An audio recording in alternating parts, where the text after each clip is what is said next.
Welcome to the Rooster Teeth podcast.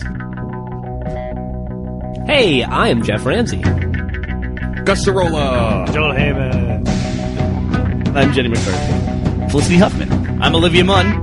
I would totally do Bernie this week. Yeah. I would do myself. Waveforms are all over the place. I'm very wary of baked goods in the mail.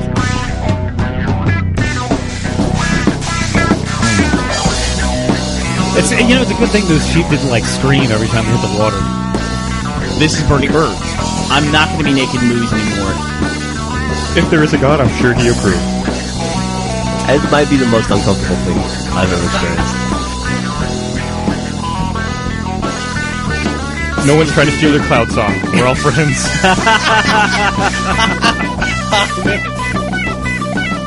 Hey everyone, welcome to the Drunk Tank. The Rooster Teeth podcast. Videos, video games, movies and stuff too. Is it over? Well, thanks for sticking with us through our longest intro ever. No kidding. Thanks, Kimosabi with 2 A's. Keith Mosabi? Keith Lewis. Keith. Oh. I feel like we're starting the second drunk tank of the day. Oh man. What's up, guys? How's everyone doing? Hey, everybody. Hey, I'm doing good. I'm doing well. speaking of drunk tanks, I haven't used a segue in a while, Jeff, or Bernie. Hey, Jack, I was telling these guys before you got in this morning that I was listening to a local morning show on the radio as I was driving in. Morning Zoo. And they were saying, I guess, that the Austin Police Department is doing field sobriety training for its cadets this Friday. So they're taking volunteers, and you can go out there to the school where all the cadets train, and APD will give you all the booze you can drink between 4:30 p.m. and 11 p.m. No. Yeah. Is that true? They're going to have a margarita machine, grain alcohol mixers, and then they're going to monitor you and give you field sobriety tests every so often. Company trip, man. Dude, so the reason Gus is bringing it up is we have to have a chaperone, and Gus and I have nominated you to be our chaperone. Well, because I've already been through the field sobriety. Yeah. You already know how not to do it. And the big catch is you have to show up on an empty stomach. Oh, man. I can do that. I'm still looking for a link or trying to find more information. I haven't found any corroborating this information Thursday? yet. It's Friday. This Friday. Dude, let's do that. It's going to be the most most applications APD has received for anything ever. So I'll see if I can find some information. Hopefully we can read up a little more on it and see if we You can think go that out there. giant line in front of the arch is going to be just moved over from the cadet center? I think their training facilities down by the airport, off of okay. Burleson somewhere. All right, that's a long walk. Let's get drunk and steal a plane. Let's get drunk and go to California. That's the start of National Treasure 3, right? Yeah. Get drunk and steal a plane and steal the Declaration of Independence. Well, some people are belligerent drunks, so there's a good chance that they could get all these drunk people together, and then they have to arrest people who came out to their thing, right? Yeah, Is it just I this think thing? that might be part of the whole having a chaperone issue. Is they need someone to help calm you down if you get fucked up. Oh, dude, are we allowed to film this? I mean, would it be entrapment if, you go out there and they teach you booze? Your Honor, the cops got me drunk. I don't know what happened.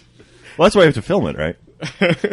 They used to do that for warrants where they would send people tickets to some kind of prize thing, and then they would show up and they'd just arrest everybody. Yeah. This feels kind of like the same thing. I don't know why. I don't know why you guys are getting all excited about getting drunk. I think that's immature. I just want to help the community. Yeah, way to take the high road. Yeah. But so I think Jack is qualified, the most qualified to be our chaperone. I think so too. You're welcome. Because I have the biggest vehicle. I can That drive doesn't all you hurt. drunk assholes. What is the chance you're going to have a field full of drunk people and somebody's not going to lip off to the cops? I mean, what's the likelihood of that? Well, around here they taser grandmas, so you better That's be true. careful. What's the likelihood that it'll come out of this office? So that's our project for Friday. We have to go get drunk with the police and Oh, dude. someone has to get tased. I hope to God we can help the city of Austin. I'm out. so down with that. That sounds like fun. I really want to give back. It'll be the first scientific experiment in history that actually has a margarita machine involved.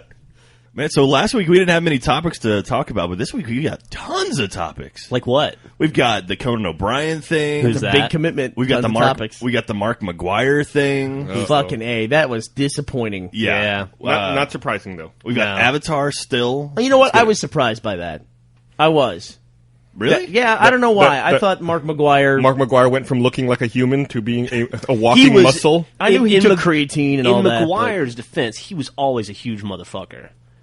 I don't know. I have man. his rookie card, I his have- 87 tops rookie card, I- and the guy The guy looked like Bernie and Jack I had together. I had that rookie card too. He was not that muscular back then. His rookie card is an 8x11 sheet, so they couldn't fit him on the small ones. They photoshopped a face onto his biceps. He comes from a big family too. You got to remember his brother Dan McGuire, who played in the NFL, was 6'8", and he weighed like 300 pounds. Actually, I don't have to remember that. Yeah, you do. Did- Yeah. did He played for the Bengals, I think. He really had a brother in the NFL? Dan McGuire. Yeah, he played for he quarterbacked for about 2 years. I did He was not know kind of that. like he was kind of like the beefy white version of Vince Young, where he was like 4 inches taller than anybody else in the field. Wow. Bengals got knocked out of the playoffs. They did. It was Patriots got knocked out of the playoffs. I'm assuming. I didn't actually see the final score. No, the Patriots lost Wes Welker the week before to the Texans, and that hurt them quite a bit. And the Bengals, though, they weren't ready for that game, I guess. It was a home game, and the Jets just crushed them. Yep. Which was sad, because I like the Bengals. I like watching Ocho Cinco. That he looks like he's having a fun time playing football. You know he's changing his name again? Is to he? the Jeff, because when he has a bad game, I guess people call him Ocho Stinko, and he doesn't like it. So what's he changed his name to? The Japanese equivalent of Ocho Cinco? He's changing it to Hachigo, right? Or Hachigo, however you say it. That's great, man. That's fucking awesome. And just so we should be clear, Chad Johnson. Chad Johnson is a guy who plays for the Bengals. He's a receiver, number 85. 85. And so he wanted to put on his jersey Ocho Cinco, and the NFL wouldn't let him. So he legally changed his last name to Ocho Cinco, Which is a brilliant move because it's Yeah. all anybody's talking about. Yeah. But also, I think it's. I'm going to go back to high school Spanish here, Gus, and you can help me out. Totally incorrect, right? Wouldn't it be like Ochenta Ochenta y Cinco. y It's 8-5. I guess so. 8-5, It's not 85. 85. It's 8-5. Sure. But That's all you need. Ocho Cinco is basically the James Franco of football. Like, he's having a great time doing what he does, and he knows he's being an idiot, but he's having a good time doing it. I like how you approve of him changing his name, Jeff. You being the only person I know who's ever changed their name is like, yes, everyone should. Everyone should have a ridiculous name. I think so. Fuck it, why not? Life's too short to be serious. Chad Ocho Cinco will be changing his name to Chad Hachigo, which translates to 8 and 5 in Japanese. Man. So He's just changed his name every season to something Hachigo. different. That's a lot of paperwork to change your name. It's not. It's really not. But you have to go in front of a judge or something. Wait, don't I you? forgot. No, yeah, the 3 years after, the aftermath was pretty rough for me. So this guy trying to get a new driver's license. was changed his almost name impossible. and then is changing it again. I mean, that's got to be a huge backlog of paperwork. Like, there's probably still some stuff that hasn't changed to Ocho Cinco. You could, but in Ocho Cinco's defense, you could walk down to the courtroom right now and in 2 hours walk out with a new name. Yeah, Is that that's, easy? that's not the hard part. That's the hard not the part hard part, is you're right. changing everything else. I sit Yeah. next to Jeff in the office, and for the last 3 years, after he changed his name to Jeffrey Laser Ramsey, Laser with a Z. Yes. I mean, you've been through hell because it just Yeah. keeps cropping up. Didn't you lose insurance on your car for 6 months? Because No, of a I clerical lost error? homeowner's insurance for 13 months because of a clerical error. Oh my god! Isn't one of your company credit cards still say? Doesn't it still They have will your last not name? let me change the name to Ramsey. Yeah. I offered to send the court documentation to them, a copy of it, and they said no. So they'd rather City card. they'd Yeah. rather have a card floating out there with the wrong name than to accept documentation showing that you. I changed find your if you name. just put your thumb over that part of the card, nobody ever notices or cares. No one even asks for your ID, right? No, not really. Yeah, I think according to credit card rules, you don't have to have an ID to use a credit card. I thought if you didn't sign the back of a card, they're supposed to ask for ID. No, that's not true. Really? You can write on the back of the card, "Please check ID." I one time, I don't They remember look the at that and scenario. go, that's a weird name. I don't remember the scenario, but I know. The other day, Bernie and I went to Avatar, and he went to go park, and he gave me his wallet, and asked me to pick up the tickets at will call. And I gave the lady Bernie's driver's license and Bernie's credit card, and she looked at the driver's license and looked at me and looked at the driver's license and said, "Thank you, Mr. Burns." Like, okay, because we look just alike. Yeah, y'all are very similar. I always heard too there was a weird law that if you tried to use a fake ID to get alcohol, that then the onus was on you. That it absolved the bar or the building of any kind of. I don't think that's true. I'm willing to bet Is that that's true? not true, especially in Texas. Right. Yeah. So Alcohol laws in Texas are ludicrous. Well, we're a Baptist state. When I first moved to Texas, there was nothing open on Sunday at all. Yeah. All the malls were closed on Sunday, and I think the only thing open was grocery stores. So that's the whole fucking Bible Belt, man. Yeah, I grew up with that. And is it that way in other states as well, where you can't buy alcohol on Sunday? No, I think in California you can buy alcohol whenever. You can buy You can buy alcohol 24 hours yeah. a day, Fuck and you it. can buy it anywhere. Not in California. The Girl Scouts sell alcohol in California. Not 24 hours a day, I don't think. Yeah, dude. I've walked into liquor stores with Joel and Kathleen at like 4 in the like a grocery store at like 3 in the morning on a Tuesday and bought like vodka. That's a sad story, right I there. think you can buy up till 4 a.m. I think that's their break time. So the cutoff is 4 a.m. to 4:30, like 4. Well, I 4 a.m. till the dawn, till the sun comes up. I don't know exactly, but I'm pretty sure there is a time where you can no longer buy alcohol in California. I think in Louisiana they actually spike bottled water with vodka. When I lived in New Jersey, the liquor store by my house closed at 7:30 p.m. Yeah, Also, 7:30 at p.m. New Jersey, you can't buy beer at convenience stores, right? You can't buy beer at gas stations. Yeah, you don't. The gas stations are different in Jersey because you don't pump your own gas, so nobody goes in gas stations. It's like a place where you just go, have somebody pump your gas, and you leave. Yeah, you I went to you want to get beef jerky. I went to Jersey once a couple of years ago, and I was trying to buy some beer at a gas station. I was like, and I walked in, I was like, "Where's the beer?" And they're like, "Oh, you got to go to the store across the street." They still have full service gas stations? They're all full service. Yeah, you're right? not allowed. It's illegal to pump your own gas. You get knocked the fuck out trying to get out of your car and pump your gas in Jersey. Why? It's a union thing? I guess so. Probably illegal, and then the gas station incurs some sort of penalty. I can't imagine Isn't that. there another state like that? There's a couple. It's not just I think Jersey. there's 2 states. It's Jersey and one other one. Also, in Oregon, they can't sell, at least where Griffin grew up, they don't sell beer and wine and liquor in the same place. So, like, if you want to buy liquor, you got to go to the liquor store, and if you want to buy beer and wine, you go to the beer and wine store. Remember when we went to Utah for Sundance and we had to buy liquor from the state? Yep. Oh, yeah. I think Washington State's also like that. I think all the liquor stores in Washington State are state-run. But the weird thing in Utah is you have to sign up for a membership to the bar in order to drink there. You know, I Yeah. think that might be the same way in Alabama. They have the ABC, the Alabama Beverage Commission, and that's where you go to get liquor. I I like that you have to buy alcohol from these states, whereas Texas, they're just getting you drunk for free. When I was in Alabama for Christmas, I tried to sneak out and buy a bottle of wine for Griffin and I after my parents went to bed, because being at home and 34 at my house is like being 12 again for some reason. And I went to the gas station, and I couldn't find the wine in the gas station. And I went to the guy, and I said, do you guys have any wine? All I see is beer. And the guy looks at me and goes, why would we have wine?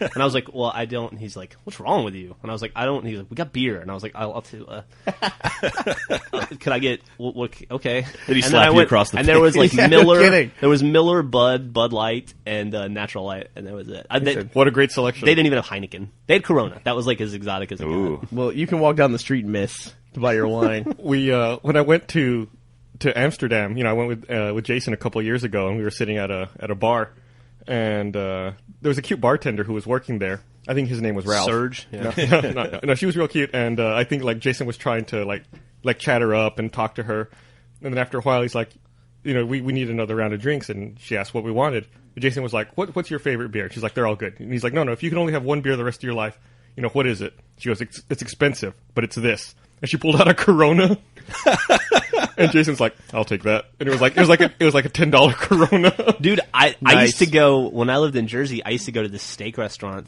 because they served Lone Star. Lone Star, because it was imported, was $5 a bottle in New Jersey. Man. In Eatontown, New That's Jersey. more than a 6-pack, right? Yeah, it's more than for Lone Star, it's more than a case. That's true.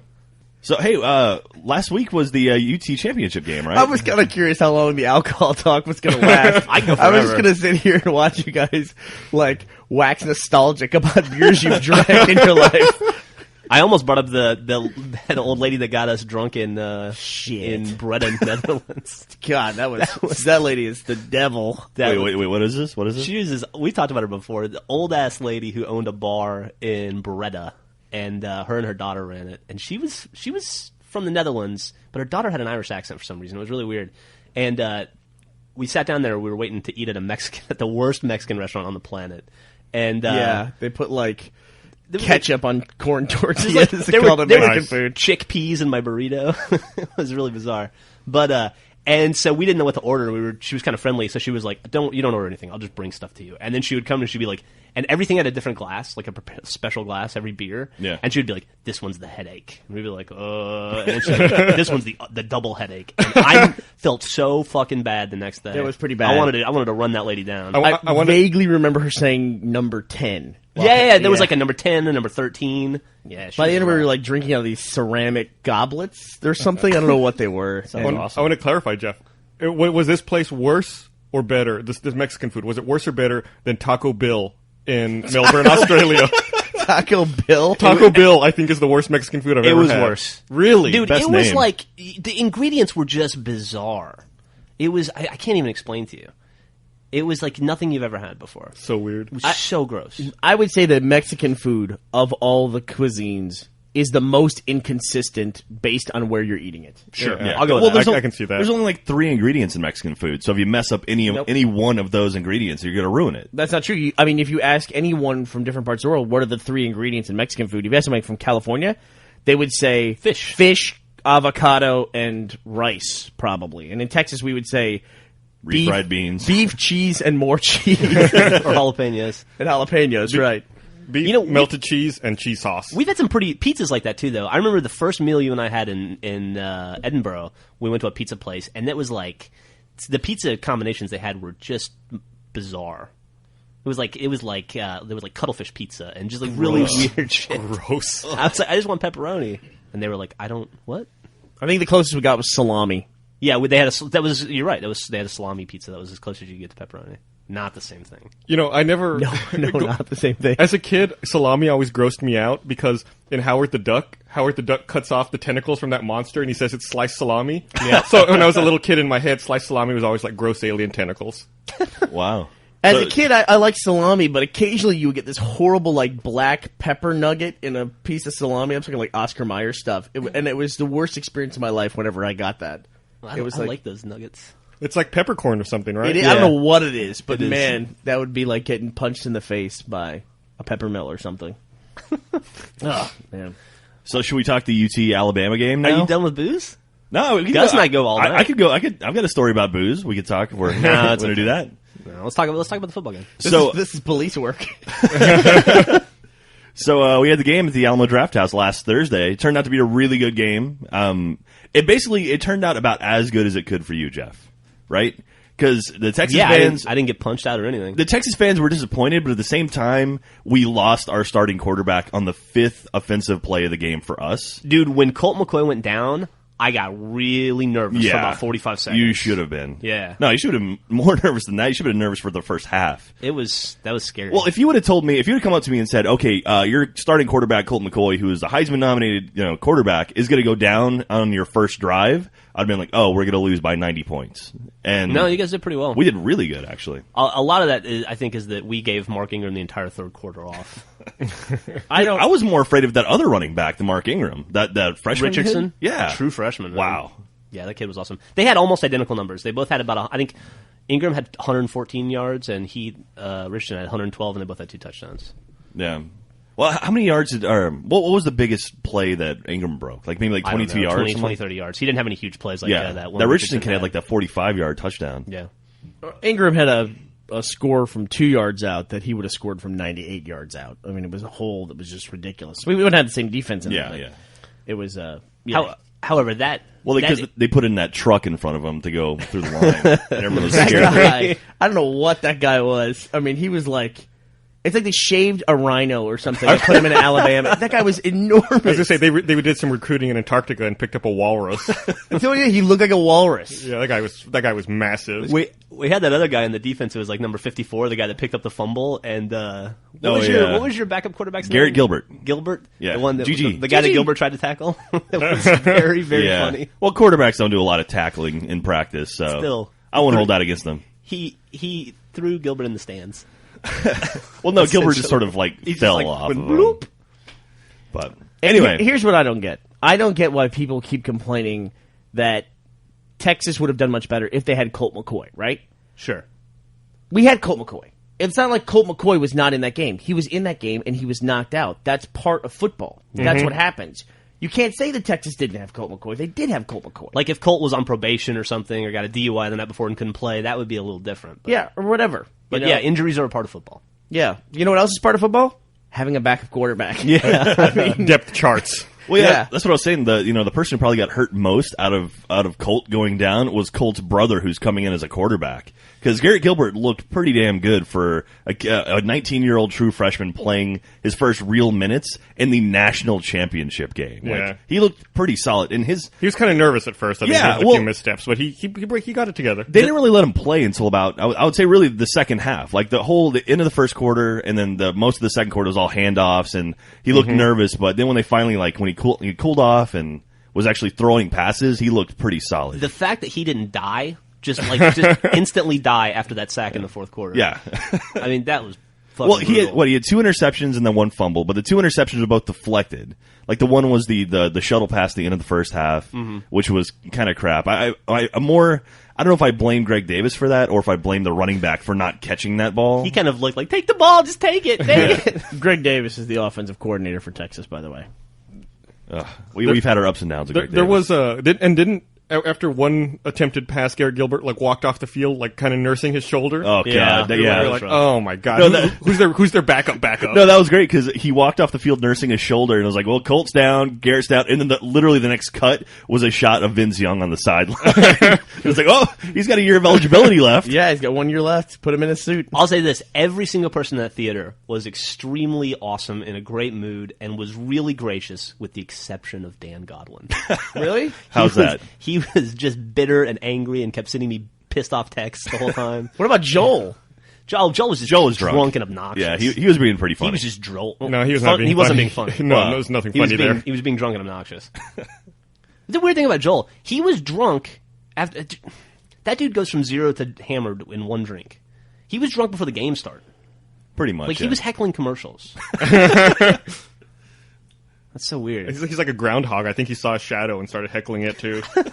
But it was really. I want to watch every sports game for the rest of my life in a movie theater. Oh, that was great. So cool. So I'm thinking UTOU game next season, definitely. Well, I should say, depending on how well the teams look. No, I wouldn't think we'd be able to rent out the Alamo for Texas OU. Because Saturday? Because it'll be a Saturday game. The Texas OU game's usually an earlier game, though.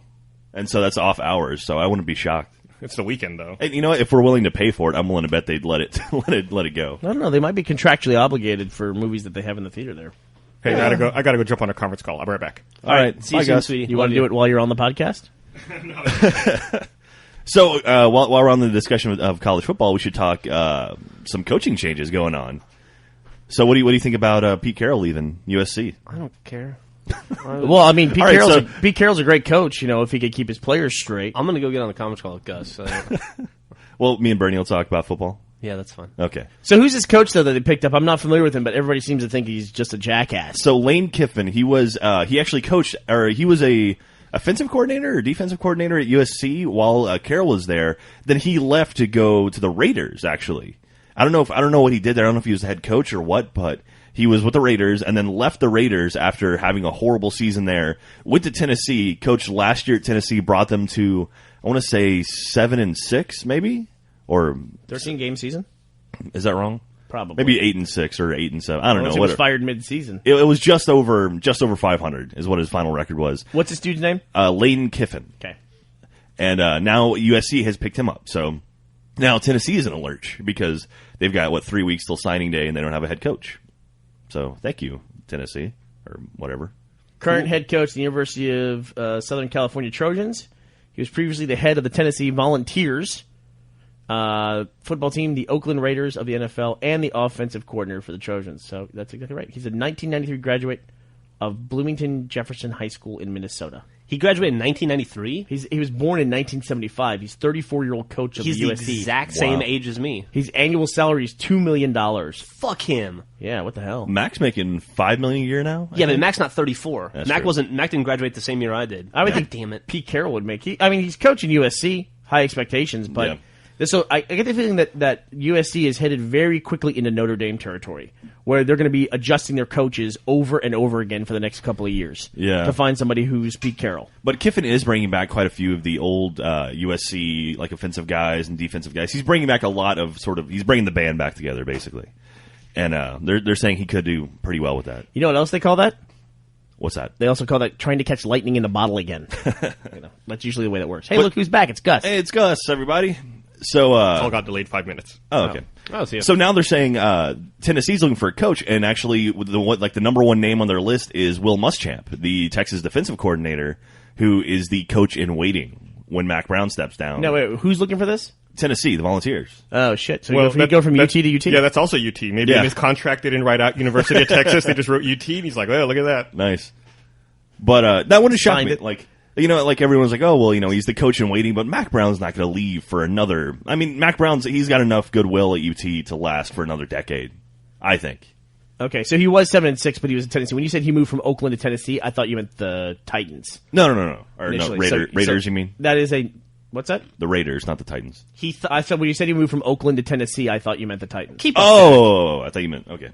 What do you think I thought? What do you think that you thought I thought? I thought you thought Oakland If you're was the Titans. if you're gonna make me listen to this fucking football coaching conversation, you should at least be able to keep up with it. All right. Yeah, I would say coaching changes are probably the most boring part of football in general. Although something that's cool about university coaches is the bigger schools for football tend to be state schools, like University of Southern California, University of Texas. Mm-hmm. So their contracts are public domain because they're state entities. Right. And so, like, you can pull up the University of Texas coach is Mac Brown. You can pull up his contract and see all of his paydays, all that stuff. None of it's private information. Yeah, and when you got a pay raise this season, it's printed on the front page of the local newspaper. Yeah, and you can pull it up. I mean, like, you get the PDF and you can look at the contract. And there was a weird thing where he got $380,000 on his birthday. Specifically, it was That's a hell of a birthday. Okay. yeah, weird clause. Like, I mean, I guess they had to specify a date, so that was it. Well, they had a bit too. It was whoever won the national championship. I think if Mac Brown would have, or if the Longhorns would have won the national championship, Mac Brown would have gotten like a $500,000 bonus, and I think Nick Saban got like a $450,000 bonus. It was, yeah.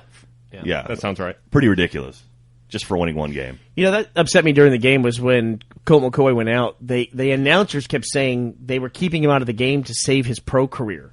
And that wasn't, I mean, he couldn't throw. Yeah. Yeah. I thought that was a weird thing to stick on the kid, when he's sitting there on the sideline, they're showing him on TV, and the announcers are saying this stuff. Man, that article that you forwarded to me about him in the locker room with his dad was fucking heartbreaking. I don't know where I got that. Did you send that to me, Jack? No. That Rivals blog? Did Brandon send that to you? Somebody sent me a blog on Rivals that described the situation of Colt McCoy in the locker room trying to get back on the field, essentially lying to the coaches. God, that's got to be so fucking frustrating. Yeah. They talked about how, like, he'd thrown the football with his dad 1,000,000 times in his life, and this is the most important time they'd ever thrown the football together, and he couldn't get the ball to him. And there's like 6 people watching him throw the ball 6 feet. Couldn't throw the ball to his dad 7 feet away.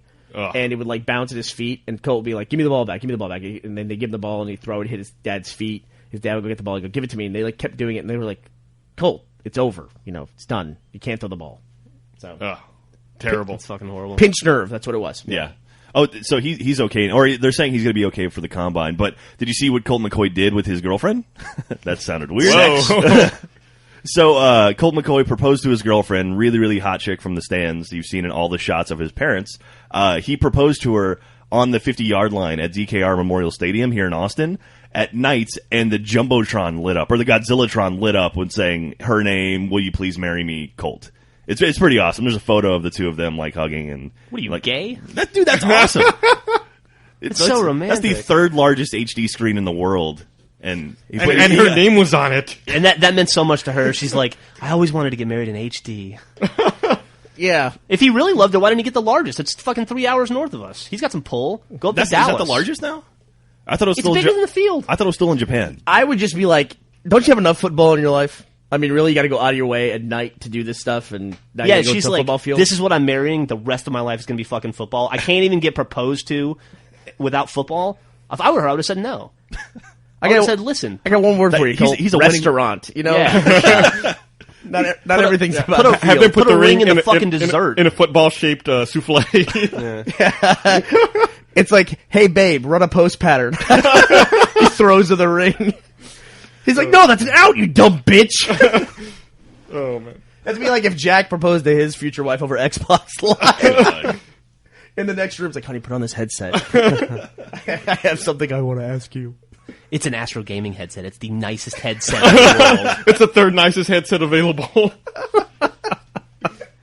I've missed this. The last couple times you've been on, Jack, we've gotten a little easy on You you. have, actually. You guys done? Y'all done? No, I go all I night. think we go further. I didn't even get started on the achievement unlock jokes. I'm still trying to work in a pink Xbox controller somehow. So, did you see, Jeff, that Old Republic got pushed to spring 2011? Is that pushed? Is it really pushed? I mean, they Yeah, never well, announced the date. It was expected to launch. It was this speculated that it would launch this year, right? Yeah. But You know what? I would say speculation might have been there because they put out a fucking trailer for the game. I mean, call me crazy. Yeah, Once you start seeing game footage or a trailer and marketing for the game, you kind of expect to see that within the next 12 months. yeah. I mean, that'll be E3. It'll be 2 years since they put out the trailer before they put the game out. Mm-hmm. And they did an announcement, I'm sure, long before that. But MMOs are a completely different beast, though, because those things take forever to get ready. Man, I don't care. Take as long as you need. Just make it awesome. Yeah. I can wait a year. Yeah, at this point, it's not like, we're looking for content. Yeah, anywhere. it's not like this is going to be a dry year for games. year. Yeah. God damn. I just wonder why they announce stuff like that, too. Is it more that stuff's always been out there, there just were less people to report on it? Like, why do I know that Marvel has movies scheduled through 2013? Why do I know that? I think it's the internet. Just all that information's so much more readily available now. I guess so. Hey, can somebody explain to me the relationship between Sony and Marvel and why Marvel doesn't own the rights to Spider-Man movies? I think Sony purchased the rights for the But they the Spider-Man movies. they can lose it. Yes. There was talk about them losing it with this fourth movie. It's just a contractual license Yeah. agreement, I'm sure. That's Yeah, weird. it's like it expires over a certain amount of time, or if you don't produce something in a certain amount of time, it reverts back to the original owner. I don't know for sure, but that'd be my guess. I'm sure they don't have a perpetual license to it. They signed, they probably optioned the property. Sure. And then it was out there for a while, and then they used it, and they're just in their licensing agreement. They'll wait for it to expire, and it'll revert back to Marvel at that point. So what we're talking about is Sam Raimi and everyone who's in the first 3 Spider-Mans are now off of Spider-Man 4. Like, they're not making Spider-Man 4. Oh man, I was really looking forward to another dance sequence. What villains would they have had? Supposedly John Malkovich was lined up Vulture, for right? Vulture. Yeah. Howard Stern would make a great Vulture. He would. Is Howard Stern a good actor, though? Private Playing the Parts was- fucking Vulture in Spider-Man. I mean, what does he have to be? John Malkovich? That's a good choice, though. John Malkovich is a good choice for the Vulture. He's a creepy dude. He's not old enough, though. Not that, doesn't have that look yet. I don't know. They got makeup and stuff nowadays. Like, I hear they even use computers sometimes. I don't know, man. You run out of villains, you go long enough. I just saw a weird thing where, you remember Superman 4, The Quest for Peace? Yep. No, wait. Is that right? What's Yeah. the one where they made the Radiation Man? Yeah, that was That was Superman 4. 4. That was 4, where right? they take the nuclear Yeah. weapons to the sun or whatever. Yeah, Yeah. 3 was Richard Pryor, 4 was Radiation Man. Did you know that in that movie, I don't know if it was to replace Radiation Man or if it was their first attempt to make Radiation Man, whatever he's called in that movie, they had Bizarro.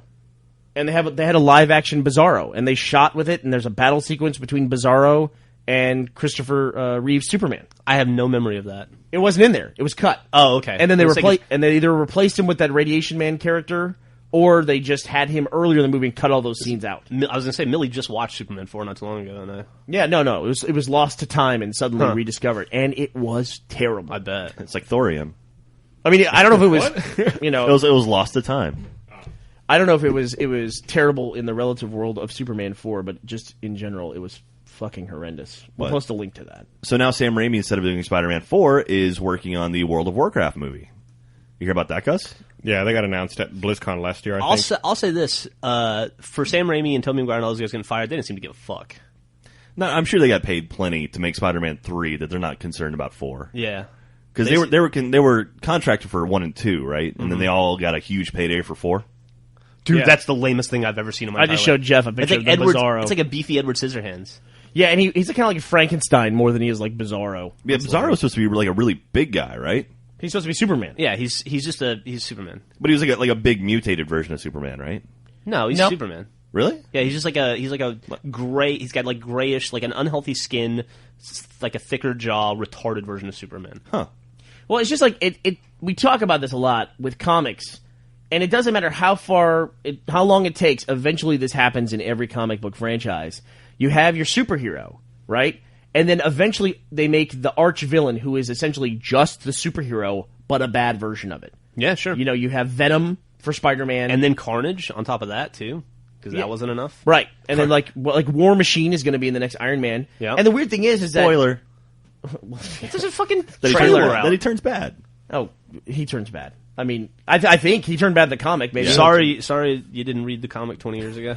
Not exactly a big secret. I think that's out of the spoiler. But Green Lantern has the yellow dude, whatever his name is. I mean, it's like, why doesn't the yellow Green Lantern fight Batman? Why does he have to fight Green Lantern? Right. You know, they do that in every single comic. Like even Captain America had that U.S. agent or whatever the fuck that was. U.S. agent. Yeah, square shield. Yeah, and he wore black. He was the black uniformed version of Captain America. It's really weak. It's pretty lame. It's always been weak. Even Wolverine has Sabretooth. It's just it's so old. I don't know why people put up with it. Comic books are so lame. Well, it's such an easy way to be like, these characters, they're on a thin line between good and evil. It's like, this is what you could have been. And it's an easy way to mirror the good guy as a bad guy. It's a cop-out is what it is. Yeah, basically. Is it trope? Is that the correct term? It's your comic book is 700 issues deep, and you've got nothing left to write about it. Pretty much. I'm guessing Daredevil probably started as a Batman villain at some point. Kevin Smith's writing a Batman book right now, right? Or he's writing a Batman series? I don't know. No? Maybe. He started doing that Bullseye series. I don't know. The villain from Daredevil, and then never finished it. Or I don't think he ever finished it. He could have. I don't know. He were like 2 or 3. They put out a trailer for a new Kevin Smith movie called Cop Out. Ugh. Yeah. I heard it was pretty bad.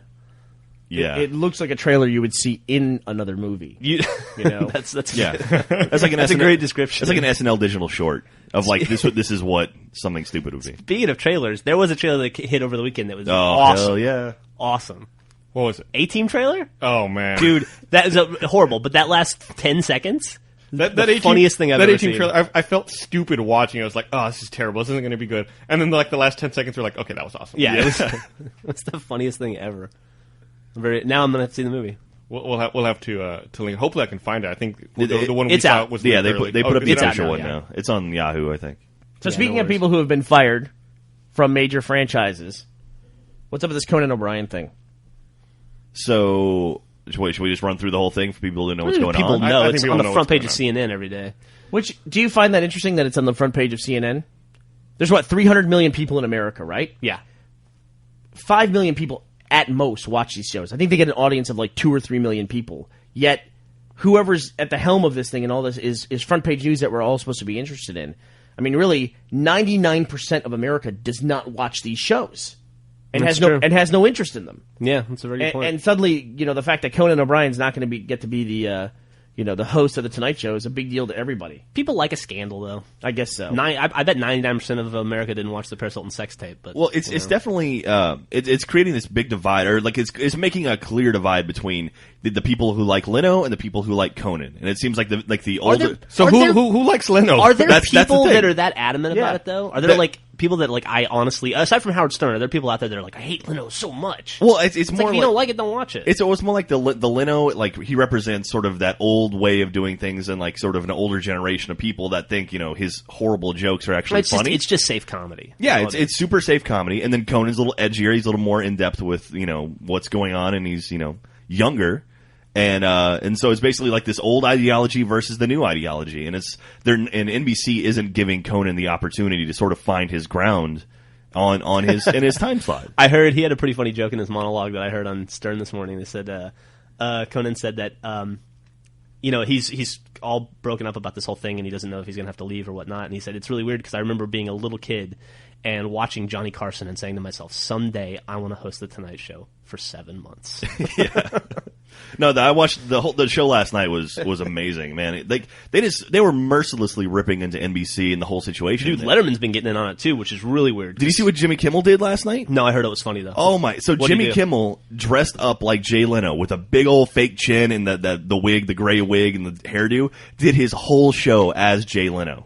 The entire show? The entire show with guests, music guests, everything. Did he do the voice and everything? Yeah. He had like a weird lispy kind of voice though, but I mean he was playing a character the whole time, and it was great. And Chevy Chase walked out with the Conan O'Brien hairdo. He had like a wig on with a giant little swoop at the top. Interesting. Huh. It was funny. It was really funny. That sounds funny. But yeah. I like Jimmy Kimmel. He's a funny dude. Boy, I'd hate to be lampooned by Chevy Chase. how stingingly relevant. Yeah. Although I guess he is on a network show now. Yeah, he is. He's on Community. He looks older than my grandfather. That's why you shouldn't disappear from the limelight for a while and he then disappeared resurface. for like 20 years. I think the last thing I saw him in was probably like Christmas Vacation. Meet the Robertsons was the last thing I saw him in. Meet the Robinsons or Christmas Vacation. He looked like a 40-year-old dude in the 70s when he was on Saturday Night Live. That's true. You know? But I don't know why everyone's in such an uproar over it. I mean, it goes back to the old thing.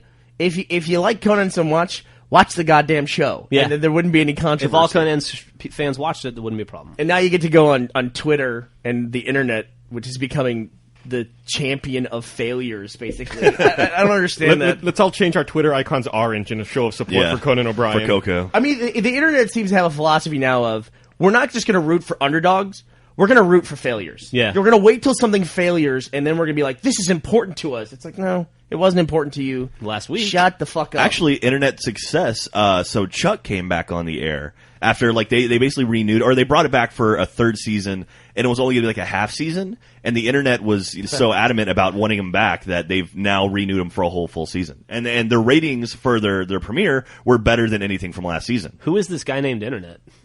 He sounds powerful. Yeah. But actually, Zachary Levi was on Conan last night. Zachary Levi is Chuck on the TV show Chuck, and he talked all about Xbox Live and video games last night. Really? Yeah. Yeah, I actually saw that interview also. I thought his story about playing on Xbox Live for the first time, playing Ghost Recon, and being like taken under the old grizzled veteran's wing was kind of funny. Yeah. Was the old grizzled veteran like 12? No, he commented that when Xbox Live started, it was so few people, and it was like the age skewed a little older. So like when he first started playing, it was like all like gruff sounding army sergeants were like, "Oh, come with me, I'll help you. We'll get through this together." And now it's like 12-year-olds screaming at him, calling saying he sucks and teabagging him. Then he explained what teabagging was between Conan O'Brien and Tom Brokaw was sitting next to him on public TV. It was pretty great. That Xbox Live thing too about the young kids on there. You run into it In Halo. You run into it. No. You run into it whatever the most popular game of the time is. Yes. And Modern Warfare 2 has taken all of that away from Halo 3. I was on Halo 3 recently playing, and it's all guys that are either in college or out of college, and they're on there, and it's a lot more fun. You know one thing that's pretty cool? I saw Major Nelson posted the top 20 most played games of the year. Halo 3 is at the top still. Wow. 2, 3, and 4 were all Modern Warfare, or Call of Duty games, but Halo maintained the top spot. Well, Halo 3 also did get 10 months that Modern Warfare 2 did not. It's true. But Halo 3 was also, a 2-year-old game in 2009? When did Halo 3 come out? 2007? September 2007. Man, that is crazy. That is crazy. It was a long time ago. And it was the most played game, a 2-year-old game. Yeah. Awesome. Where was ODST in the list? I think it was number 8. Number 8. I think so, yeah. You were telling me something about demos were on that list too, right? Yeah, it was. One thing I thought was weird was Left 4 Dead 2 was not on the list, but the Left 4 Dead 2 demo was. Huh. So there was another demo that made the list, but I don't remember what it was. What do you think that is? You think that's a sign of the economy? I guess so, right? Yeah. I mean, or a sign that people don't like the game. I don't want to ask a leading question there. Do you think maybe it was end of the year or? Well, I'm sure a lot of it has to do with end of the year. But then again, Modern Warfare, Modern 2, Warfare 2 came out at the same time as Left 4 Dead 2. Was Assassin's Creed 2 on the list? Assassin's Creed 2, I don't remember. Well, it doesn't have online though. It doesn't matter. Single-player games can get on there. Oh, okay, I guess. Slashdot the other day, and yes, I do read Slashdot, posted a very cool article that made me happy. And it was about the death of endings in video games, or how there are less and less endings now in video games, where that's the way games started. There was no ending. Yeah. You played Asteroids until you got the high score, and it just got harder and harder and harder. And you were essentially trying to beat yourself. And they said that now, somebody did an analysis, I think it might have been The Guardian in the UK, and they were saying that now that games have DLC, the people who develop games don't want to put in endings because they don't want to have a finite chop-off point for the game. Sure. And there's sequels and everything else. So, Well, And if you do, you got to come up with creative solutions like Fallout. And that's like Assassin's Creed. Like Assassin's Creed, you play DNA strands in the game, and in the original game that you buy in the store, there are 2 strands missing. Like you jump from like chapter 11 to chapter 14. I don't like that. And it's like, obviously that, and then now they've come out and said, oh, that'll be the DLC packs. And it's like, that's I'm all for DLC, so cheap. but that's like, Yeah. that's weird. Of course, now I'm going to have to play it too, because... Oh, yeah. Want me to read this quote here? Yeah, go for it. An article in The Guardian asks whether the focus of modern games has shifted away from having a clear-cut ending and towards indefinite entertainment instead. With the rise of achievements, frequent content updates, and open-ended worlds, it seems like publishers and developers are doing everything they can to help this trend. And it goes into detail from the actual article here. So I think it's cool, you know? That's Absolutely. real cool. You and I were talking about the other day, you know, ODST gets a little bit of flack for being a shorter campaign. I like that. I've determined the length of a campaign for a game should be about 5 or 6 hours. I think it's 5. I think 6, even 6 feels a little long to me. Like, Jack and I just we blew through Army of Two 40th Day. I think we put about 5 hours into it. Yeah, 5 or 6. And that was even a little slow because we were, doing videos and doing collections and stuff. And it felt perfect, though. We beat it in 2 sessions, essentially, and it was great. And the nice thing about it, too, is, like, you take a game like even Modern Warfare 2, which is a fun game, and I'm going back through and I'm playing it on Veteran right now. There's, like, 20 fucking levels in that game. And I played it in November, and then I'm going back right now and playing it again. I don't even remember half of them. But instead of having, like, 15 levels and an 8-hour game or a 10-hour game, why not just have 6 really good levels that are fun to play over and over again? Like, You mean like Left 4 Dead 2? Like Left 4 Dead 2, exactly. Or like Army of Two 40th Day, which I would be totally happy to go through and play with you, Jack, levels 1 through 7 again, because they were so much fun and they were so well designed, Yeah. And I don't feel like I got enough out of those levels playing in one time. Now, so how do you feel about something like Grand Theft Auto 4? That was Totally different animal. okay, but I mean, it's an There's open no level. world. Yeah, there's no level. It's a sandbox. but I mean, So there are levels you play. I mean, there's story missions you play. I mean. So I mean, it's not really level based, but it's the same idea. Like I can tell you right now, like 2 or 3 of my favorite level or missions from Grand Theft Auto 4. I don't see how it's comparable.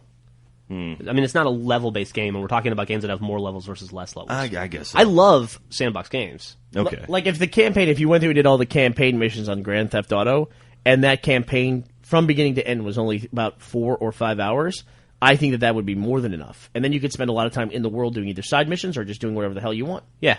or Yeah. playing multiplayer. No. Yeah, I Sure. like I don't know about that that. idea. I like the way that some games are doing it, and the Saboteur was also another game that did that, where you could do your main storyline missions, but at the same time you could see other missions that were available and go do the side missions. So you could take, the game itself might take, let's say, 6 hours, but if you wanted to, you could extend that experience to whatever length feels good for you. Case in point, yeah, Gus and I were just talking about Saboteur the other day because he's going back through and playing it. I feel like we played 2 entirely different games because he was talking about stuff, I don't know what he was talking about. I was talking about missions I played he had never seen, and it was cool. And I feel like if I wanted to go back and play Saboteur, I could play through the whole game again and get an entirely different experience just by doing the different side missions that he did, Okay. and vice versa. That's awesome. Yep. And But it's totally optional. you That's know? sandbox versus regular traditional linear gameplay. Okay. Yeah, I think I'm a fan of that. And I don't think you notice, too, when a game is good, and the ODST campaign was great.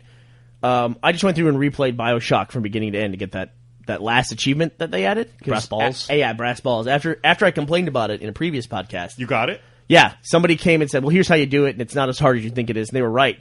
And the playthrough on BioShock, especially if you take out the Big Daddy battles, which are just basically the same thing over and over You again. don't have to do those, right? I don't remember. It's been a long time since I've No, played it. you could avoid them if you wanted to, but it would make it harder to finish, I think, because you get power-ups from that kind of thing. Right. But if you take those out, that is probably a 4-hour game. Yeah. Maybe 4 or 5 hours. How long did it take you to go back and play through it again? Well, I was playing on the hardest level without being able to use, Vita Chambers, which is, I couldn't respawn, essentially. Yeah. I'd say it probably took me about 11 hours altogether. Mm-hmm. Just like that. But if you play through on normal, and, just like the game was, the way it's intended to be played. Sure. And, yeah, you could blaze through that game very quickly. There's like 6 levels Yeah. in the game, and that's it. I mean, you can get in your little Bathy Spear, or whatever it's called, and you can see all the levels in the game. And that won Game of the Year. And that didn't have multiplayer. Mm-hmm. And nobody complained about that. So I don't know. People were pretty loud complaining about the multiplayer for that game. I thought it was a stupid argument. I'm saying they were complaining about the length of the game. Oh, gotcha. Yeah. And it as long as the game's cool and it has some replay value to it, I don't think people should measure games on how long they take to finish. No. Absolutely. I agree. I think verdict agreed upon. That's probably one of the big reasons why we chose Left 4 Dead 2 without realizing it for Game of the Year. Probably. Because it's just a replay game. Just pick up, play, replay, done. Yeah, I think, Jeff, you and I have played through certain parts of Army of Two, like probably 5 or 6 times. Should we talk about how you totally screwed us over? I'm sorry about So, that. the end of the game, there are basically 3 different threads you can take. I'm not going to say what. There's 3 different endings to this. We just call them A, B, and C. Okay, so there's A, B, and C. And so, but to get to that point where you can see the endings, you have to fight through this last battle that takes probably about, I would say, 15, 20 minutes of some of the hardest guys in the game, fighting them over and over It's again. a little dicey, yeah. And so we had issues just getting to the end the first time. And then we finally got there, and it's like we realized, oh, hey, there's other ways we can end it. We got to check out the other way, see if there's anything cool. And so we played again, probably played for another 2 hours to get to the second ending. And then after that, we took a break, and then we came back. Telephone. That's my conference call. Okay. All right. Then after that, we ended up playing some more to get that third ending. And so it was Jeff's turn to pick the ending. Well, before that, we had some trouble. Like, we got almost to that ending, and the power went out. Yeah. Oh, that's And then the next time we died, Yeah. we wiped. And then the next time... So the next time we make it to the end of the game, and it's Jeff's turn to select the ending, and Jeff picks the wrong ending. I just hit... Like, there's a green ending and a green button and a red button. And in video games, you always press the green button. And I just wasn't thinking about it, and so I hit the wrong ending And again. immediately I was like, "What did you do? Why have you done that?" And So, sure enough, then I got angry for 20 minutes or so, and then we tried again and got the other ending. So, But I cost us an extra 20 minutes, probably. I felt sincerely bad about I that. was sitting there like, "Wait a minute, this isn't right." And yeah, You know one thing I don't like about that game? Army of Two, 40th Day? what's that? After we beat it that second time, or that last time, I wanted to go through. There's a lot of cumulative achievements, like There get are. 6,666 kills, all that kind of stuff. I went to the start menu, and I wanted to go and check my progress on some of those achievements, and there's no way to do it. You have Yeah. to go into the game to actually do it. That kind of sucks. Which is kind of annoying. Was Army of Two, the first one, very well received? By the way, I almost said Army of One. Was the first one well received? I don't did know. okay. I think the idea of the co-op gameplay aspect was a big deal. The game itself didn't do too hot. Got kind of ripped apart in ratings, but yeah, that definitely it was a different gameplay mechanic as far as like it's all co-op. The whole game is co-op. No matter what. Is the you and an AI or you and a partner?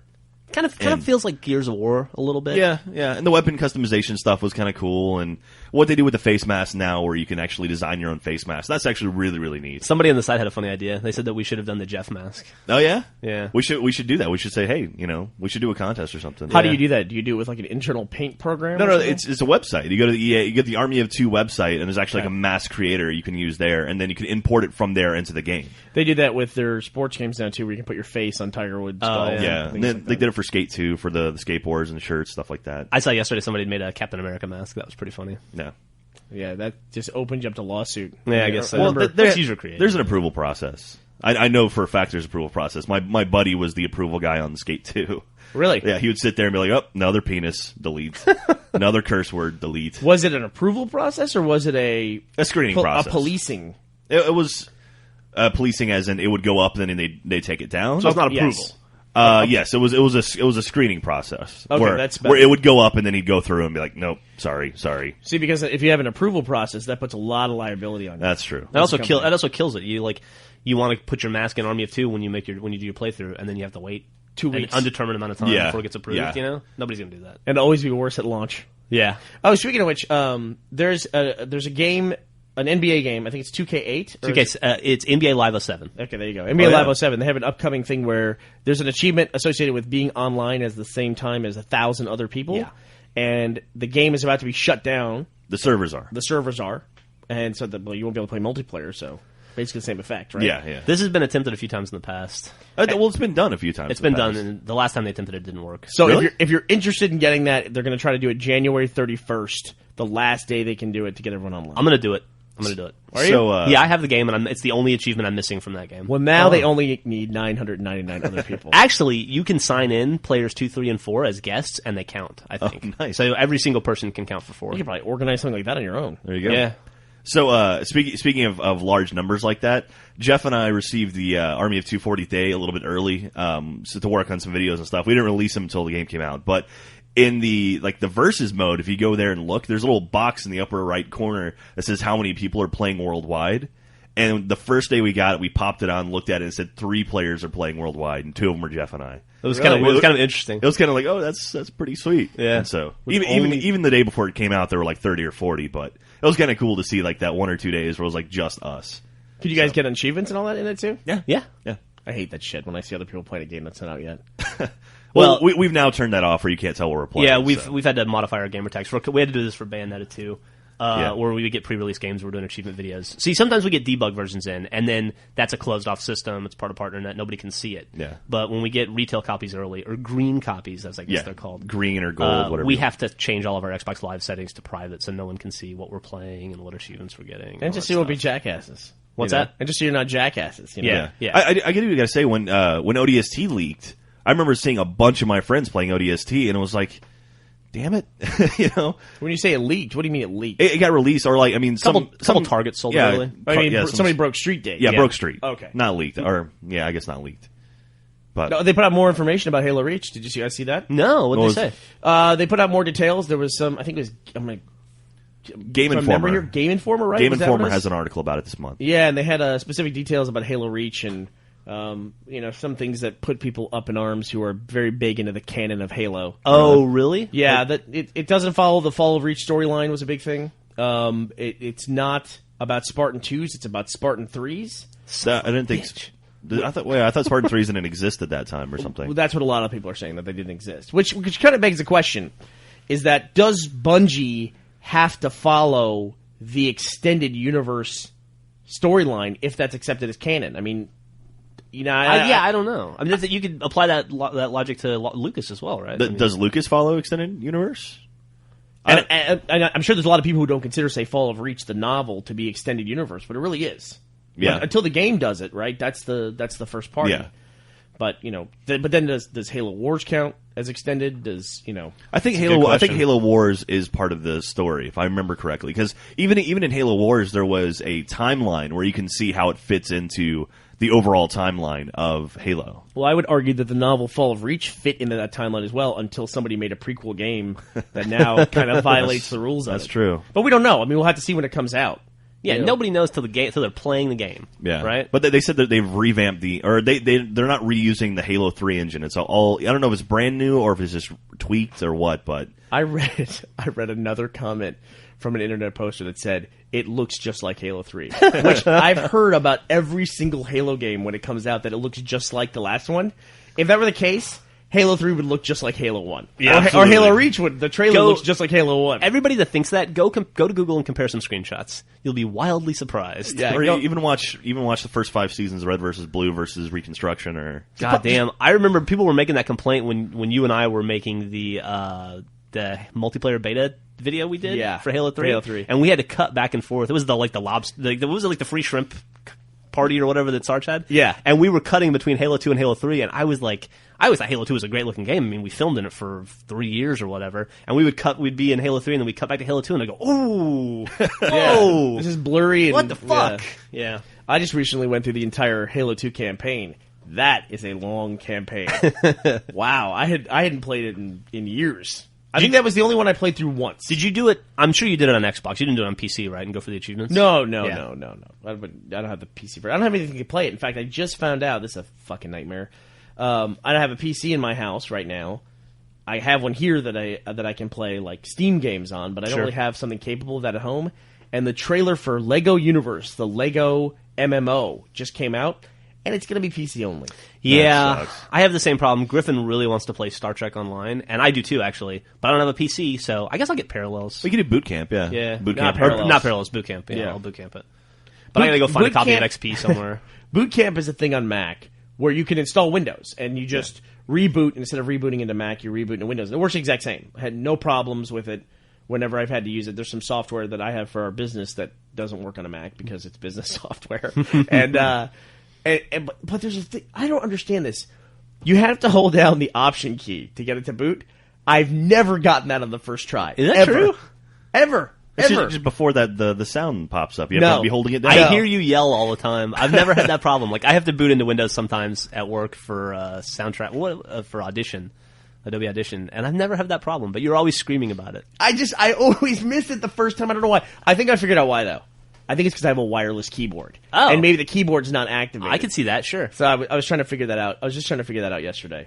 That but totally makes sense. I actually still have to use a PC too, because the voice filter that we have for Red versus Blue is one filter that's only available in a certain sound program on the PC, and that's not on the Mac. Can't you just like pay the guys who made that filter to make a Soundtrack Pro version? No, of we it or made something? the filter. Oh, you made I the had to make filter. the filter back in season 1 to match the speakerphone that Gus had to be called on Puerto Rico. Hey, what's up? I'm Gus. I'm back. Okay, hey, Gus.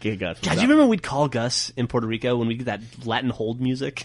Oh man, I forgot about that. You recorded some of that, didn't Yeah. you? I did. I have it. Yeah, I think we put it on a DVD, on season 1 DVD, maybe even. Yeah, in it the was- outtakes. it was some kind of phone system where we'd hear this.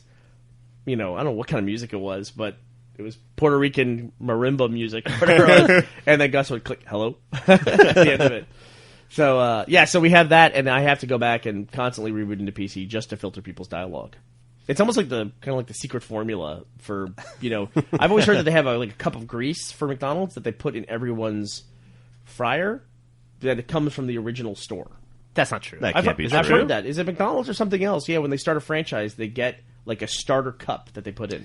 There's a That'd be interesting to look up. they take that shit seriously. Like, there's a restaurant that Gus and I really like in Austin, a hamburger place called Top Notch. If you ever come to Austin, you should. Love Top Notch. Super old school kind of restaurant. They filmed Dazed and Confused there. Yeah. And Varsity Blues was they had a And scene there. It's fucking terrible, by the It's way. good. It's fantastic. great. It's good. It's It's good. good. And unfortunately, the owner, proprietor died, and when did that happen? It was like, this it was like last year.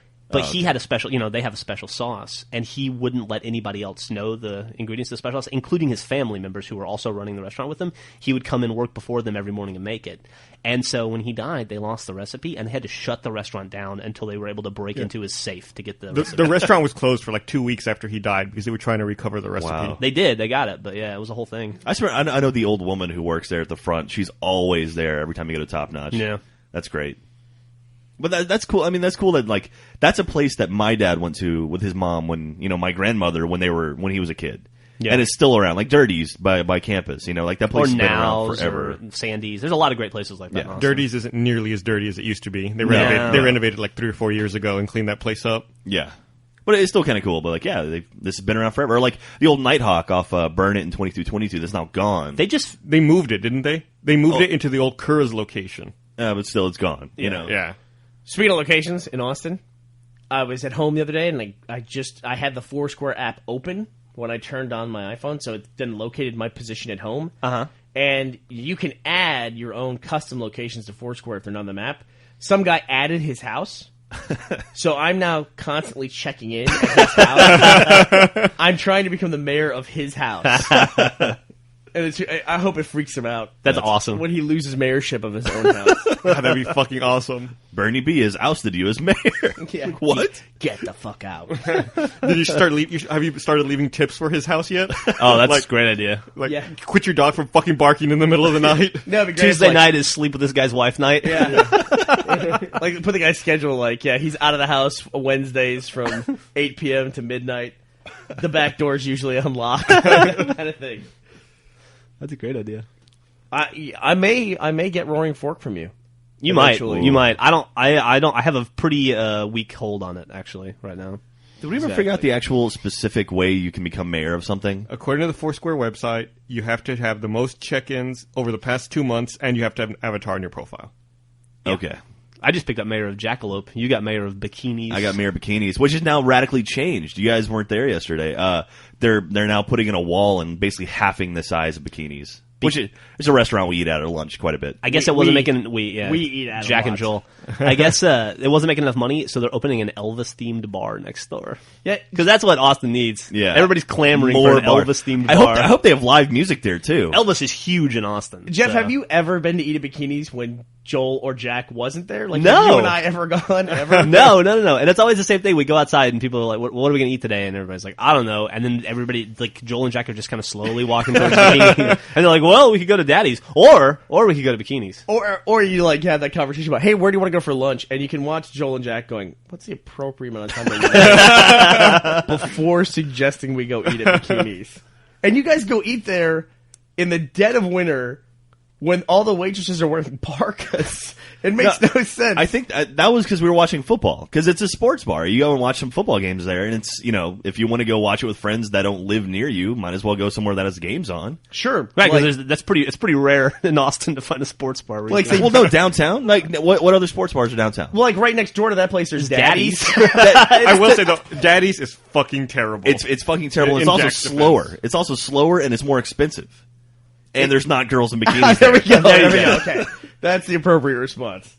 Find a bar on 6th Street that doesn't have a television showing a sports game. I'm going to miss the cold weather now that it's going away from us. Are you going to miss it? I am. I like Is it done? I mean, Yeah. Really? Yeah, I'm sure. It was always South by Southwest was sort of the threshold of when I would say winter ends and sort of our summer begins. God, I can't wait for South by Southwest. Dude, Kick-Ass is the opening film. Did you see that? I saw that, yeah. I think I have to buy a film badge just to go see Kick-Ass again. I'm No, so excited. you for that really movie. don't. A film badge is like $400.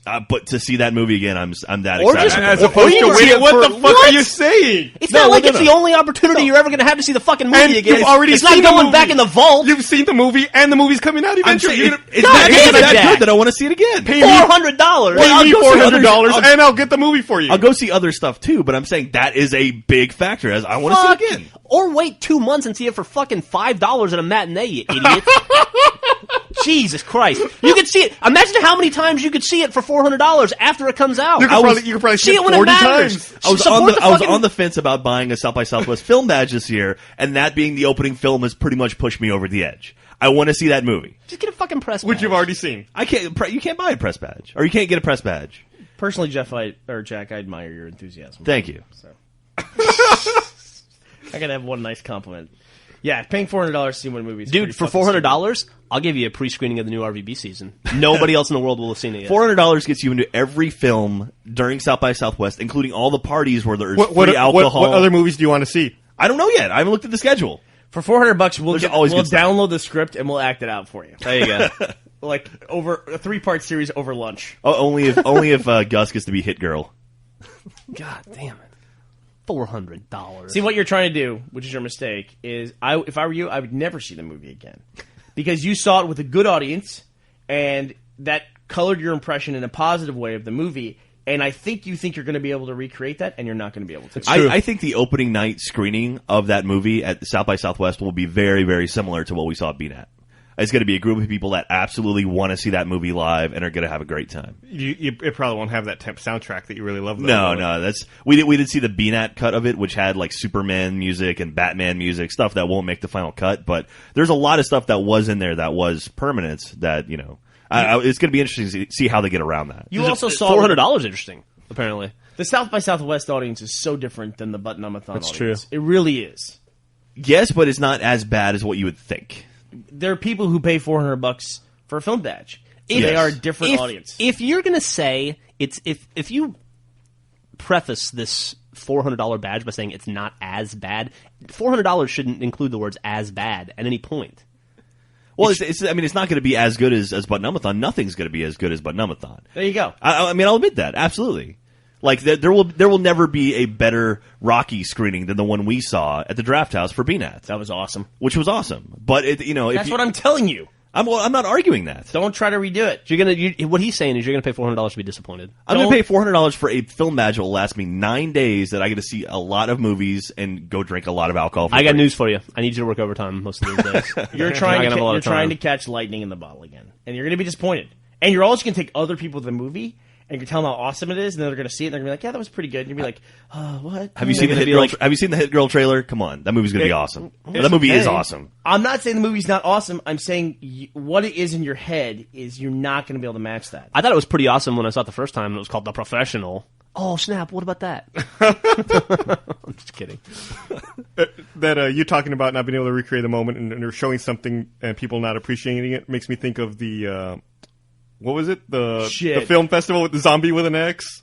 Oh, you know what it makes me think about is there is that thing that when you show someone a video that you really like, and then you're 2 minutes into a 5-minute video and you realize no one that you're showing it to likes it. Like when Gus showed us that fucking Japanese video. That's what I was thinking about. What, Rocket Share? Rocket Share is the best. Gus showed us the funniest video on the internet, and it wasn't that Like, funny. I remember thinking, I now like Gus. I'm second guessing our friendship because of this video. Oh, please. It's awesome. But Gus was talking about a film festival that we went to, which was actually the one that we made Real Life versus the Internet for. That was a great video. What was it called? I know you talk about calling it, was it the Wild Wild Web? It was called the Wild Wild Web. And it was an interesting idea. It was like an internet browsing session, but in a movie theater. And they had a connection up. It was at the Lincoln Center in New York.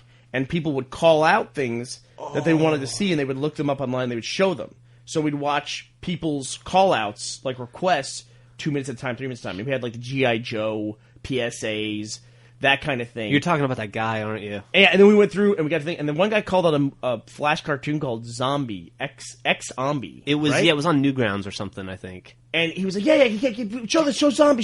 He was like really excited about it. And it was about a 5-minute Flash cartoon, and a couple jokes went by, and it just wasn't hitting with the audience. It was really well animated, but it was just like the audience was clearly not responding to this. The whole theater full. The kid panicked. The kid absolutely lost it, and he was like, "Turn it off! Just turn it off! It's Okay, no, never mind. Just turn it off. It's no good." I remember that. I felt so bad for that kid. It was the first time I've ever seen someone in the audience bomb. Right? I'll be sure to link dump it. I pull it up. I'm watching it right here. He was really... He freaked out. The Draft House used to do something similar to that. It was like bring your own tape night. It was like you bring in a VHS tape, and then they would have like best of night and stuff. Well, they have those like found movie nights. Is that what you're talking about? Yeah, I where think it that's has to be a VHS tape you found somewhere, like at a garage sale or whatever. Yeah. Well, there's that's based off Found Magazine, right? I don't know if it is or not. Which you know what Found Magazine? I do know what Found Magazine is. Found Magazine, for those who don't know what it is a guy, basically he finds papers and collects stuff off the ground and then makes a magazine of it. I've never really read it, but I've heard I read it because there was a Seth Rogen issue. Oh, really? That one, yeah. Oh, that's cool. And it wasn't as good as I'd wanted it to be.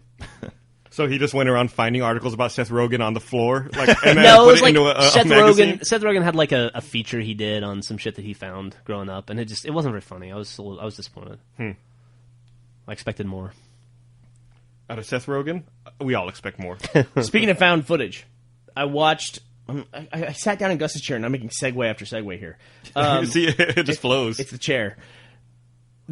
I watched Paranormal Activity just because I was curious about it, and it's finally out on DVD. Oh yeah. And I made the comment before that it seemed like somebody just saw the cycle that, it's been about 10 years since Blair Witch.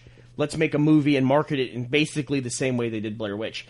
I didn't realize how on the nose that comment was until I saw the movie. That movie's just like Blair Witch. Really? Yeah, it's a movie about found footage where there was an incident that happens. They find this footage, and it's footage from the police department. They recreate what happens to these people through their footage. Oh, I didn't know that. It's a lot of walking around in this house. It's like Blair Witch in a house where they talk to this woman, and she talks directly into the camera, and then they just have these incidents. Is it scary?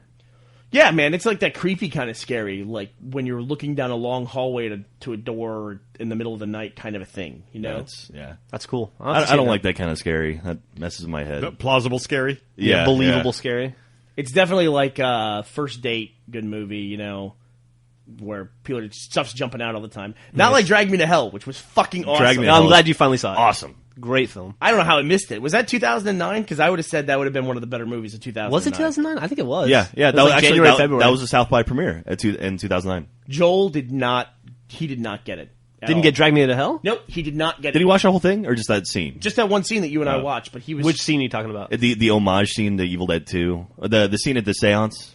Oh yeah. Which is nothing but Evil Dead 2 homages. God, that movie's so good. So much fun to watch. Yeah. Well, if you're a Sam Raimi fan, Spider-Man, you know, but if you liked Evil Dead, I mean, it's like the movie he should have made after he made the Evil Dead movie. Absolutely, right? yeah. Because that's what you would expect. It's like a higher production Evil Dead. But it's like you watch that movie. If you had no idea who directed that movie and you watched it, you'd either be like, "That's a Sam Raimi movie," or "That's someone desperately trying to be Sam Raimi." Like it's so spot on and doing a great job. Absolutely. I love that movie. Everybody should see Drag Me to Hell. Did you pay $400 to see that movie, I Jack? did. It was awesome. Actually, I bought a badge to go to South by that year, so technically, yes, asshole. Did you pay $400 for your badge that year? I think it was like $375. I'm in a panel for South by Southwest this coming for the interactive. That's got to be like 4 years in a row for you. So you get a free badge. I do get a free badge, but I think I get You get an interactive badge, or do you get a gold badge? I think I get a gold badge. Nice. I'll take And it. that's when they can go to anything. No, that's film and interactive. Like Dibs. The platinum is the everything badge. Jack, can I tell you something? Yes. I would never set foot in a live music show in my I life. 100% agree with you. Anyway, any in your life? Or during South by? I don't like live music. Really? It's a weird thing to say, I know, because there's so much live music in Austin, but it's beat the interest in live music out of me, be living in the city.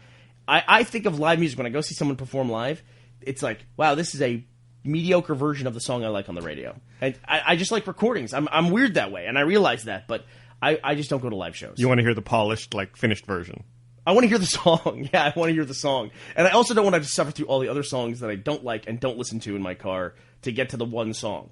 Okay. I don't want to pay $400 No, that's understandable. But for yeah. the one track. No, like the platinum badge though at South by is like $700, I something think ridiculous. it's more than that. I think Is it's it? like 1,100. Yeah, I think it's over 1,000. Yeah. Jesus. It also makes me feel gay. It What? does. I want to talk about that. It makes me feel gay to go to a live show. And like, because usually bands are all guys. What if it's a hot chick? And you're, well, yeah. Who? Avril Lavigne? Steve Ferris? I went to Sure, I went to know. a Tiffany concert. Sheryl once. Crow? Oh, it's not Yeah, like like there's Sheryl Crow? Britney Yeah. Spears, Lady. It's not like a shortage Absolutely. of hot chick. Gwen musicians. Stefani? I would watch that Pomplamoose chick in Yeah, there you concert go. probably. But like if I'm like going to a band that I like and I'm just sitting there like staring at them all night, I just feel a little awkward. I Yeah. do. It's not a comfortable feeling for But me. see, I saw Metallica last year at South by Southwest. They had a secret Activision show when they had just announced the Metallica Guitar Hero or whatever. That was probably one of the best concerts I've ever been to in my life. Because it was like everyone there loved the music, and it was like a greatest hits compilation of Metallica. Like they played everything you wanted to hear. Hey, by the way, there's tickets on your desk. What's that for? That's for Jonathan Colton, actually. Oh, Yeah, cool. he's playing at Antone's next month. The platinum badge, the walk-up rate, by the way, is $1,225. Yeah. Shoo. $1,200 and $25. Yes, $1,200 and $25. Yeah, like when we go to PAX and stuff, I never go to the music No. shows or anything like that. I like Jonathan Colton and I like his songs. I like everything he's got on iTunes. I wouldn't go out to a live show. I disagree with you on that. Like, I prefer live music, but I went to so many shows as a kid growing up that I don't think I've been to one in 4 or 5 years. I don't think I'll ever see another live act again. I just Yeah. got burned out. But the kind of music I listen to is a little different. It's all like obnoxious kids running into each other and Yeah, stuff. I hate to say it, but I agree with Bernie. If I could never see another live music show the rest of my life, I would die a happy man. But every Which time is you weird. saw Dismemberment playing, you had a good experience, right? It was worth it. Yeah, that's true. I will say, living in Austin, I get really tired of the live music scene here because it's like every bar in Austin has a stage, and every time it's like if you go out Thursday, Friday, Saturday night, you're gonna go to a bar and there's gonna be a crappy band playing That's way because too loud. you go to places that have cover bands. Like, we go to different bars. I No. never, ever, ever go to a bar that has a band playing. Hey, speaking I'm of... not saying there's no bars that have don't I'm have just saying bands that's the playing. scene that you subject yourself to. Well, anywhere on if you go 6th to Street. Shakespeare's, not anywhere. Have you ever seen a band play Casino or Jackalope? I stay away from bars that have live music. I have seen a band play Jackalope. I don't go to a bar to listen to. I go to a bar to talk to people. Yeah, not yeah, me exactly. too. Not to have trouble. So I don't talking. go to the kind of bars that would have music that would make it hard for you to do that. Okay, but I'm saying the majority of bars on 6th Street are going to have live bands. I think what Jack is saying, he doesn't like bars with live music, and you're saying you don't go to bars with live music. Yeah, he's That saying seems that like the he same can't- Point. Y'all they- are agreeing. Yeah. Yes, I'm not saying all of the bars do, but I'm saying the majority of the bars on 6th Street have live music, right? Yes, You can't sure. argue that point. Okay, thank you. I mean, it's very. You could throw a rock and hit one easily for sure. Yes. Hey, Jeff, did you know a new Clips album came out last month? No, it didn't. Yeah. Really? Yeah, I'm Is looking it at it any right good? here on iTunes. Oh, I have no idea. We should Hey get Jeff, that. do you know that you dyed your hair? Yeah. Oh, I didn't. My wife did. No, that's not. She asked It's me. your hair, She so- asked me if she could dye my hair, and I said, "Yeah, I don't care. Sure." Were you dyeing all the gray out? Using some Grecian formula? I do have some gray, but I wasn't. No. I've had gray hair since I was like 14. Really? We knew a dude that we worked with who went gray, completely gray, at like 24. Ouch. Oh, yeah, I, yeah, I forgot about that. Oh yeah, Steve Thea, Martin? Thea. I got hit. I got a concussion. I got hit in the eye with a baseball when I was like 14, Ooh. and then when I woke up, I had gray hair. No shit. And I've had it ever since. Yeah. Knock the pigment out of your hair? Yeah. They say that trauma can do that. Yeah. Jason Jeff, has Jeff Jason being has like forced to play baseball. Like, Jason has that little patch of gray on the back of his head. Or is that gray or is that like It's a like blonde? a blonde weird, almost. yeah. It's really weird. Speaking of trauma, Gus had something on his laptop for the past hour I think he's been trying to get to. No, it's cool. Dude, don't fucking make segues for I'm me. trying to help you, man. I got You my- look like Gus you were doesn't need anxious to help. talk about it. No, it was just the first tab open. I've got like 20 tabs open of potential topics, and as we steer the conversation, I pick one that's relevant. So I said You so let we brought Gus do up what Gus trauma. does. All right, fine, whatever. Don't fucking control my style. I could ruin your story right now for everybody. I feel obligated to have our fringe science portion of the podcast, though. Did you read that one of the explanations for why the UK is completely frozen right now? What's that? This kind of ties some things together. Have you guys seen that the picture? satellite image is fucking terrifying. You should link up that satellite image. That's scary. We saw a satellite image of the UK from last week where it looks like a picture of the North Pole. It's just Gavin will get on me about this, but it's the island of Great Britain. Great Britain. Not Ireland, but the island of Great Britain. Great Britain is the island. And it's solid white. Yeah. There's nothing green on the entire island. It's like something out of The Day After Tomorrow. It is. That's exactly what it looks like. Isn't North England sinking too? Or like getting slowly flooded? Let's hope so. Yeah. Well, now it's ice. And so it's like, floats. yeah. It'll float, yeah. So it'll be fine. Problem solved. But they're saying it's because, you don't think about it, the UK's way the hell up north. Yep. But it doesn't have, Iceland or Sweden temperatures because it gets some kind of Gulf Stream or whatever the hell that is that goes through there and makes them a little bit more temperate. And they're just not getting it now. And they're frozen. They're solid frozen. Ben, I read recently, said there was 10 straight days of snow there, which they've never had in his entire lifetime. Yeah. So It's over like 10 years. 10 or 11 years, yeah, right. But this is great. This is from the Pakistan Daily. And the reason for the cold temperatures is because of the time hole leak.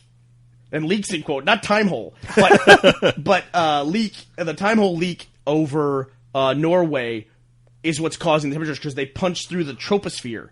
The U.S. did because we were running experiments and we shot a high-energy quantum beam into the atmosphere and poked a hole straight through the troposphere, which brought down cold temperatures, which I think is the plot of The Day After Tomorrow.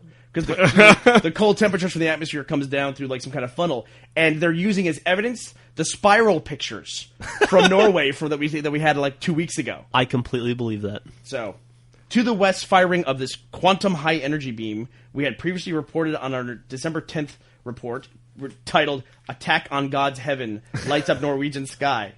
To how catastrophic for our planet this massive thermal inversion has been.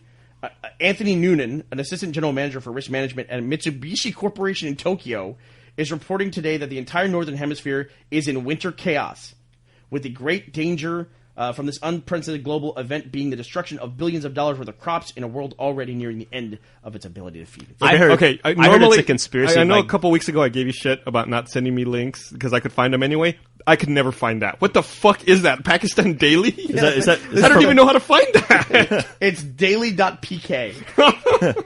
Is that from Infowars.com? Please send me that one. I I'll read never be able to that, find that one. Sarah Palin actually fired the missile. Yeah. Disprove global warming. Yeah, there's Sarah Palin's on. She's a Fox commentator News. on Fox News now. Yeah, good for her. High energy beam fired into the upper heavens from the United States High Frequency Active Auroral Research Program. What's that an acronym Dude, that's for? so many. HARP. That's so many. Nice. So many big words. I totally believe it. It has resulted in a catastrophic puncturing of our planet's thermosphere, thus allowing into the troposphere an, quote, unimpeded thermal inversion of the exosphere. No, I'm no scientist, but I have a question here. Wouldn't the space shuttle launching do the same thing? Aren't we puncturing the troposphere and the thermosphere? Is that what they call it? Gus, that's not a high-energy quantum beam, okay. This is a high-energy quantum I guess beam. when it's a high energy quantum beam, it creates the hole, whereas the space shuttle... Was this passes article through. written by like Exactly an right. 8th grade boy? Well, it punctures the air in a way that the air won't reseal itself. Right. Duh. Duh. Right. That makes sense. Wow. God, Is my it only God. going to get worse, or will eventually? Yeah, is the hole going to heal itself? Let me see if I can see what the Can we- prognosis okay, is. Can we fire another missile with a giant Band-Aid on the end? Oh, no, and, no, no. plug up the hole? Just fire the same missile in the other direction, right? In Yeah. reverse. Would you like to hear their analysis of what's going to happen? Yeah, Sure. please.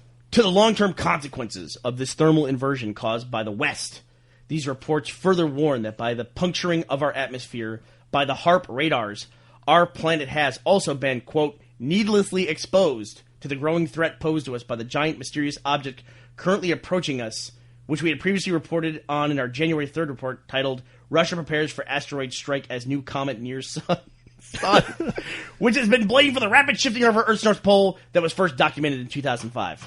There's a lot of information in this article. If the Silver Surfer shows up, I'm going to be freaking out. So why he'll save us?